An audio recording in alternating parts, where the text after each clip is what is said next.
waamicha koo irraa ilaali attamiin xumuraa jedhanii gaaraan na raafama hojiin nama guyyaa irraa dubbii sagalee Waaqayyoo keessaa waliin kan dhageenyu guyyaa irraa dubbii sagalee Waaqayyoo keessaa wajjin kan dhageenyu Maarqos boqonnaa 10 lakkoofsa 17 hanga 31 irra kan jiru maqaa Gooftaa Yesuus Kiristoosiin nan dubbisa akkasidha. Yesuus adeemuudhaaf karaa irra yommuu bu'u namichi tokko itti fiigee fuula isaa duratti jilbeenfatee yaa barsiisaa gaarii jireenya bara baraatti galuudhaaf maal gochuutu naaf ta'a jedhee gaafate.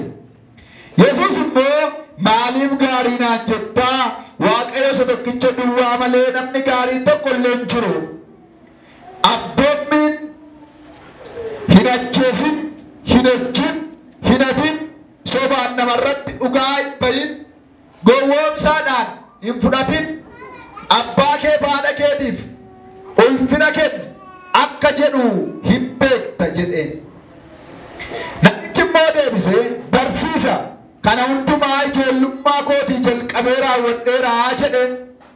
Yesuus ilaalee isa jaallate. Isa jaallatee waan tokkotu si du'aa hir'ata.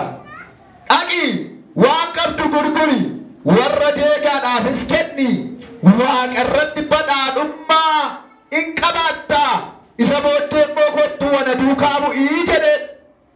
Namichi kana yommuu dhaga'e qabeenyaa guddaa qaba waan tureef bifni isaa geeddaramee gaddees achi adeeme. Yesuus yommus naannoo isaa ilaalee bartoota isaatiin warra qabeeyyiidhaaf mootummaa Waaqayyootti galuun attam rakkisaa jedhe.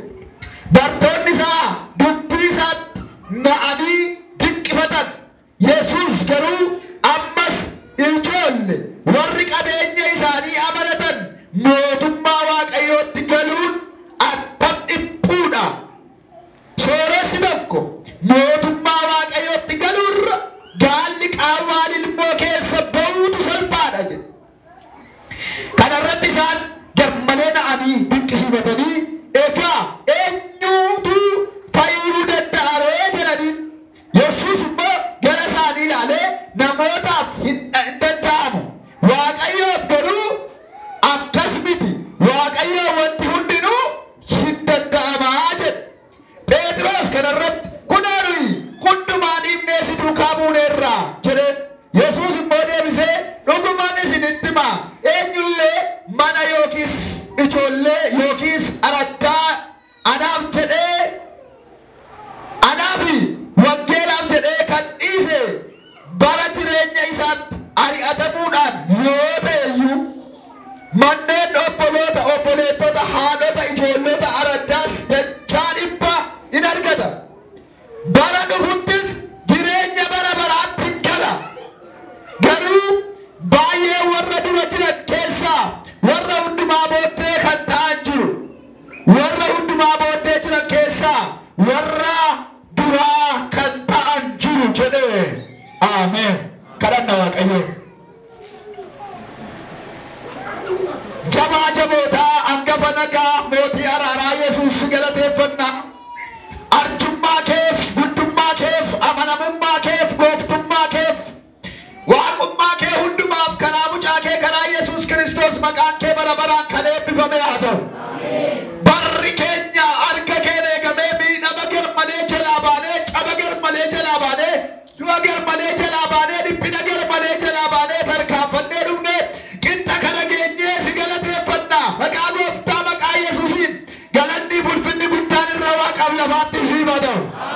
Amma immoo cubbuun keenya dhiiga ilma kee Yesuus Kiristoosiin nurraa kan dhiqame haa ta'u.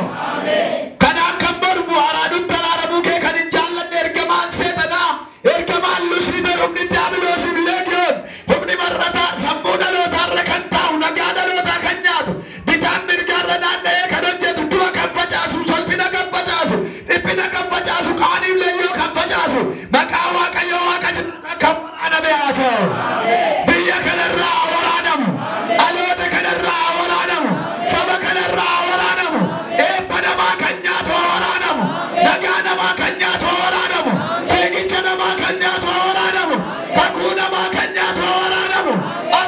Lamangane kan godhu kan waraaname haa ta'u. Dukkana baatee kan deemu, abaarsa baatee kan deemu, gadda baatee kan deemu. Lusiiferi bergamoonni Lusiifer, jawween marrataan xibaarri, hafuuronni immoo hundi budaa, dhaloota kan abaaran, eebba dhaloota kan nyaatan, maqaa gooftaa Yesuusiin kan waraanaman ta'an. Kana kan waraanaman ta'an. Wangeelli akka abiddaanu gidduutti kan boba'e haa ta'u. Hidhaa jireenya keenya hundumaa kan hiike haa ta'u. Hojii aangoo guddaa hojjedhuutti galata argadhu. Yaa gooftaa ulfinni isaa kan kee haa ta'u. Utuu lallabamuu hidhaadha hiikamu. Utuu lallabamuu jaamaadha argu. Utuu lallabamuu goofoodha qajeelu. Maqaa gooftaa Yesuusiin. Ameen. Maqaan Waaqayyoo bara baraan haa eebbifamu. Macaafa qulqulluu keenya keessaa iddoo tokkotti baay'ee waan nama ajaa'ibu jecha waan wal faalleessu fakkaatu lamatu jira. Maal jedhaa? Namni jireenya isaa oolfachuu yoo barbaade jireenyi isaa duraa hin fudhatamaa jedha. Namni jireenya isaa dabarsee kennu immoo jireenya isaa hin oolfata jedha. Ilaa namni jireenya isaa oolfachuu yoo barbaade jireenyi isaa duraa fudhatama jedha. Yaada keessa wangeela rakkaa addoo biraa kan ilaalle. Namni jireenya isaa oolfachuu yoo barbaade jalaa fudhatama. Namni jireenya isaa dabarsee kennu immoo isa hin oolfataa jedha. Jechi kun jecha baay'ee bitaa namoota baay'eetti galu. Iddoo garaa garaatti illee gaaffii ta'ee kan dhiyaatudha. Garuu maal jechuudha? Namni jireenya isaa isa lafarraa kana Kiristoosiif jedhee yoo dhiise jireenya isa waaqarraa dachaadhaan qabaataa jechuu isaati. Namni jireenya isaa isa lafarraa kana hambifachuu yoo barbaade immoo jireenya isaa isa bara baraan keessa jiraatu waaqarraa sana dhabaa jechuudha. Wangeela Maarqos kuni kan barreesse Maarqosuma mataa isaati. Bara 50 hanga 60 gidduu dhaloota Kiristoosiin booda barreesse. Barreeffamni isaa kuni bara 50 hanga 60 dhaloota Kiristoosiin booda kan barreeffamedha. Amantoota Roomaa kanneen Yihuudoota ta'iniif barreesse. Warra Yihuudoota ta'in Roomaa keessa warra jiraachaa jiran amantoota yeroo sanaatiif kan inni barreessedha. Kaayyoon isaa amantoota jajjabeessuuf yaadee waan barreessedha. Maqaan Maarqos kun inni kan biraan Yohaannis jedhama. Haati isaa Maariyaam jedhamti. Isheen nama baay'ee jaallatamtuudha. Isheen magaalaa Yerusaalem keessa walga'ii kiristaanotaa mana ishee dabarsitee nama kennitee turteedha. Haati isaa kun Maariyaam kun mandaraa Yerusaalem keessaa mana qabdi turte.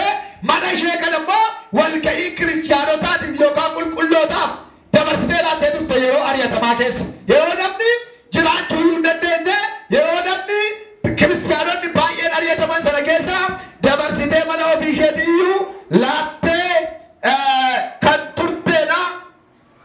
Kanaaf Maarqos yookaan Yohaannis jedhamee inni beekamu kuni nama baay'ee jabaa hojii wangeelaa hojjechuudhaan beekamuudha. Maarqosiif Barnaabaas ilmaan wasiillaniiti. Hojii ergamootaa 12 irratti argachuu dandeessu. Qolaasiyaas 4:10 irratti argachuu dandeessu. Ilmaan wasiillaniiti. Wangeelli Maarqos boqonnaa 16 qaba. Lakkoofsa ida'amaa 678 qaba. Afreecha 42 of keessaa qaba. Achi keessaa guyyaa irraa kan inni ilaallu boqonnaa 10 irra isa jiru lakkoofsa 17 irraa hanga 31tti kan jiru iddoon amma dubbise. Iddoo kanatti Kiristoosiin jedhanii hundumaa dhiisuu kan jedhu irratti xiqqoo ishee dubbachuu barbaada. Kiristoosiin jedhanii waan hundumaa dhiisuu kan jedhu irratti xiqqoo ishee dubbachuu barbaada. Gaaf tokko gooftaan keenya Yesuus Kiristoos biyya lafaarra deemee barsiisaa yeroo ture namoota baay'ee barbaadaa ture. Gooftaan keenya Yesuus Kiristoos deemee namoota gaafa barbaadu, namoota barbaaduudhaaf isa jalqabaa gaafa ba'ee gara magaalaatti ba'an. Iddoo namoonni baay'een jiran itti ba'an. Yookaan lafa namoonni baay'een itti argaman hin dhaqne. Nama barbaadaa silaa namni yeroo barbaadamu gara iddoo nama baay'eetti dhaqanii barbaadu. Asuma amma namoonni baay'ee yeroo nama barbaadu ba'an gara ispaaltiitti asii achi ba'u.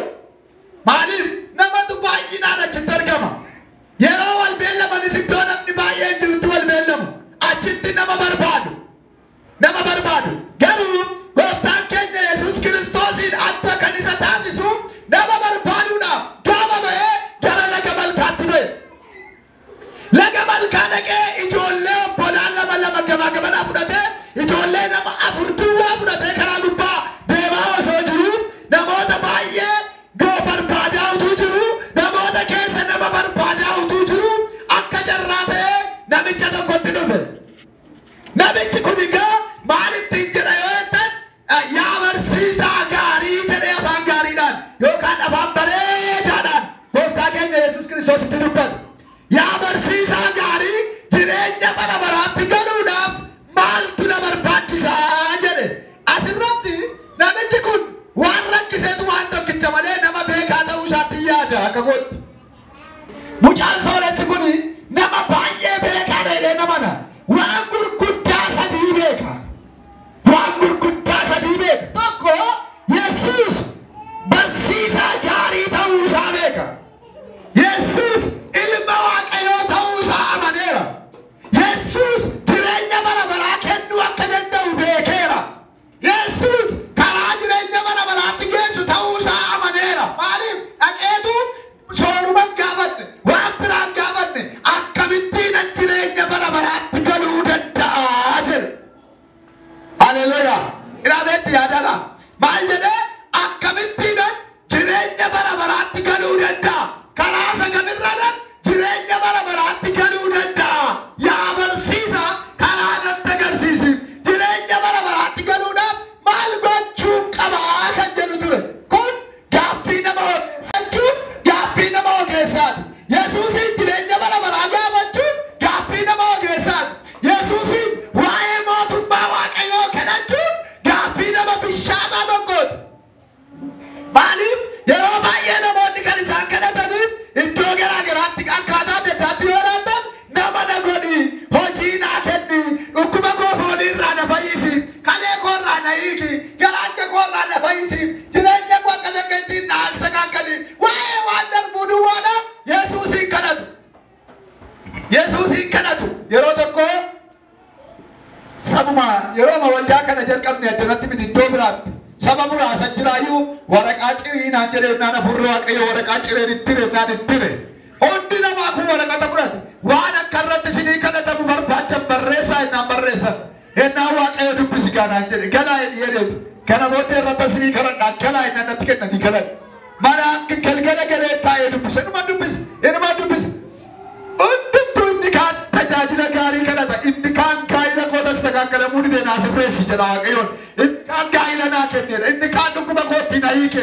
Inni kaan eebba irratti dhangalaas jedha. Inni kaan hojii dhabe. Waan kanaan anaafuu naan galle.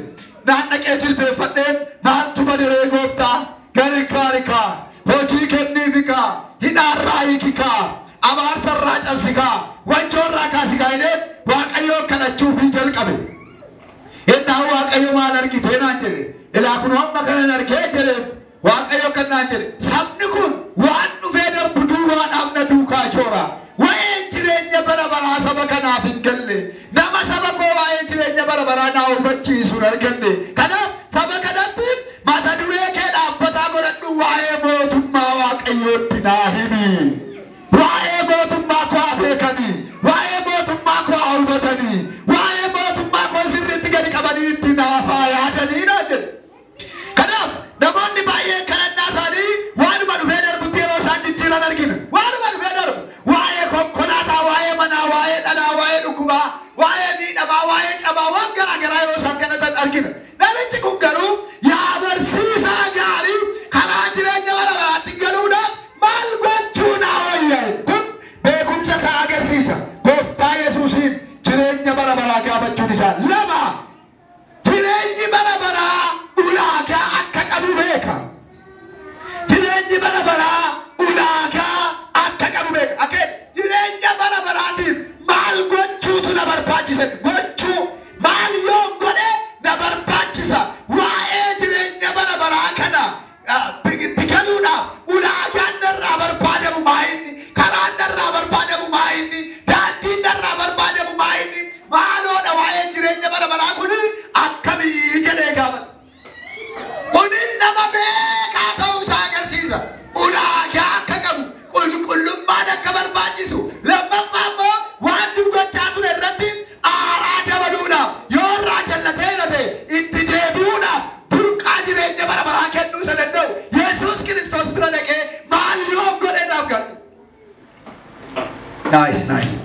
Maaliyoon godhe naaf gaarii dheedhe. Nice. Seenaa dargii waaqayyo galanni siif haa ta'u. Maaliyoon godhe naaf gaarii. Akkamittiin gara jireenya bara baraa kanatti akkamitti yoo dhufe naaf gaariidha jedha. Naaf gaariidha maal godhu akkamittiin ulaagaan isaa akkam haalli isaa akkam akkaataan isaa akkam karaa jireenya bara baraa argachuudhaaf jedha. Inni sadaffaan si duukaa bu'uudhaaf hin jenne ka warra kaanii tajaajiluudhaaf hin jenne saraawitii ta'uudhaaf hin jenne jireenya bara baraatti galuudhaaf jedhe. Kun immoo kaayyoo isaa agarsiisa. Kaayyoon inni qabu tajaajiluu caalaa xiyyeeffannaa inni qabu jireenya bara baraatti galuu akka ta'e agarsiisa. Baay'een namoota kaayyoon isaanii tajaajiluudha. Tajaajiluun jireenya bara baraatti fakkaata. Waaqessuun jireenya bara baraatti fakkaata. Daandii jireenya bara baraatti malee jireenyi bara baraa waaqarra. Ameen jira. Tajaajiluun daandii jireenya bara baraatti. Waaqessuun daandii jireenya bara baraatti. Karaa jireenya bara baraatti. Ulaagaa jireenya bara baraatti. Piroosesii isaati. Raaka dafee tajaajiluun jireenya bara baraa waan hin taaneef waa'ee jireenya bara baraa kun sirriitti nutti dhaga'amu akka qabu. Namicha kanarraati akkan ilaaletti kana fakkaata. Itti fufee namichi kuni gooftaan keenya Yesuus Kiristoos ulaagaawwan kaa'aman keessaa abboonni kurnan tokkoon hin taasise. Abboonni isaa amma barannee cuubamnu jechuudha. Abboonni kurnan kana tokkoon lakkaa'ee itti deebise maal jedhee abboonni hin ajjeesin, hin ejjin, hin hatin, sobaan namarratti dhugaa hin bahin, hin gowwoomsin, yookaan gowwoomsaadhaan hin fudhatin, abbaa keetiif haadha keetiif ulfina kenni kan jedhu sana beektaa jedhe. Eeyyee beekaa jedhe. Namichi duubaayyuu waan ta'e tokko keessaa jira. Gaarummaan wayii keessaa jira. Gaarummaan wayii keessa isaa jira. Kana hundumaa xinnummaa koo jalqabee eegeera. Xinnummaa koo jalqabee raawwadheera. Haleluuyaa. Ameen haleluuyaa. Mena hundinuu haleluuyaa jedhu. Mena hundinuu haleluuyaa jedhu. Mena hundinuu lolli kan waaqayyooti haa jedhu. Dubbannaa nama hundinuu lolli kan waaqayyooti haa jedhu. Mena hundinuu lolli kan waaqayyooti haa jedhu. Kan waaqayyooti lolli amee jira. Lolli kan waaqayyooti. Maqaan waaqayyoo ulfaatu. Waaqayyo gooftaan machaa hojii irra jira. Haleluuyaa. Ennaan gaafa inni akka ittiin jedhu kana xinnummaa koo jalqabee eegera ennaan Yesuus isa jaallatee jedha. Yesuus isa jaallate jedha. Maal jechuudha beekuun? Maaliif jaallate? Abboonni isaa waan inni eegeef jaallate. Kanaafuu if you love me keep my commands yookaan yoo na jaallattan abboonni koo eegaa isa jedhu sanaaf. Yeroo baay'ee waaqayyoon na jaallatta sin jaalladhaaf sin sana noo ena gooftaan sin jaalladhaan jaalala Kiristoositti nama maxxansu sin jaalladhaan Kiristoosin jaallachuu hin agarsiisu sin jaalladhaan Kiristoosin akka namaatti goyyoomsuun hin danda'amu. Nama goyyoomsuu dandeenya. Hiriyaa keenya goyyoomsuu dandeenya. Hiriyaa majaalalaa dubaraa tokko waamnee sin jaalladhaam siin du'aam sii du'uuf hin jedhaam jennee goyyoomsuu dandeenya. Hiriyaa dhiiraa tokkoonis intalli tokkoon sin jaalladha baay'eedhuma sii jaalladha jennee goyyoomsuu dandeessa. Yesuus garuu akka inni goyyoomsuu hin dandeenyu. Yesuus yoo na jaallattan waan tokko duwwaa godhaa jedhe. Ameen jira. Haleluuyaa. Yoo na jaallattan abboonni koo eegaa. Beewal qaba. Waaqayyoon hin jaallattaa waliin jedhaanii. Jedha waaqayyoon hin jaallattaa jedha.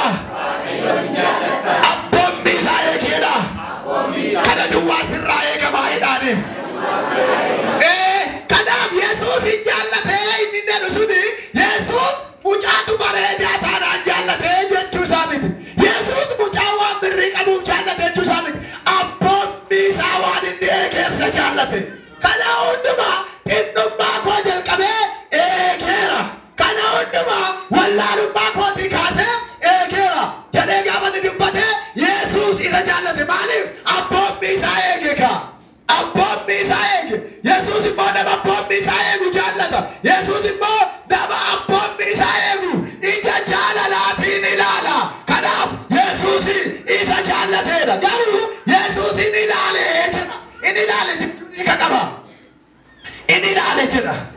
Jalatee laalee jira. Kana jechuun hiika qaba. Mucaan kun backgroundii isaa yookaan dugda isaa duuba maalitti hirkatee jira laata jedhee ilaale. Ilaayaa saba waaqayyoo dhaggeeffadhaa. Maalitti hirkatee jira laata? Akkeenuma caafni qulqulluun horiidha waaqayyoo hojjechuu hin dandeessan jedha. Ilaa waaqa lamaaf hojjechuu hin dandeessan. Horiidha waaqayyoo hojjechuu hin dandeessanii jedha. Nice, nice. Hallelujah, hallelujah. Horiidha waaqayyoo hojjechuu hin dandeessan jedha. Horiin jibbamaa jechuu miti garuu horii waaqayyoo wajjin wal qixxaachuu qabu. Horiin jibbamaa jechuu miti horii waaqayyoo wal qixxaachuu qabu. Waaqayyootu caala. Ameen jedha. Waaqayyoo caaluu qaba. Waaqeffamuu kan waaqayyooti. Lallabamuu kan waaqayyooti. Jaallatamuu kan waaqayyooti. Iddoo guddaa kan qabu waaqayyoodha. Haleluuyaa. Waaqayyoo hin jaallatama, hin sodaatama, hin waaqeffatama, hin faarfatama. Maaliif? Waaqayyoodha waan ta'eef. Waaqayyoodha waan ta'eef. Kanaaf yeroo laalu namichi birriitti hirkatee jira, horiitti hirkatee jira, qabeenyatti hirkatee jira. Yennaa Yesuus akkeene waan tokko qofaan si hafa jedhe. Waan tokko qofaatu si hafa. Maaliidha? Dhaqi waan qabdu hundumaa irraa hambifadhu jedheera ijoollee. Irraa akka godhi jedheera ijoollee waaqayyoo jenne.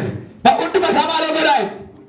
Gurguri warra deegaadhaaf, warra dhabaniif, warra rakkataniif kenniitiif kottu ana duukaa bu'i.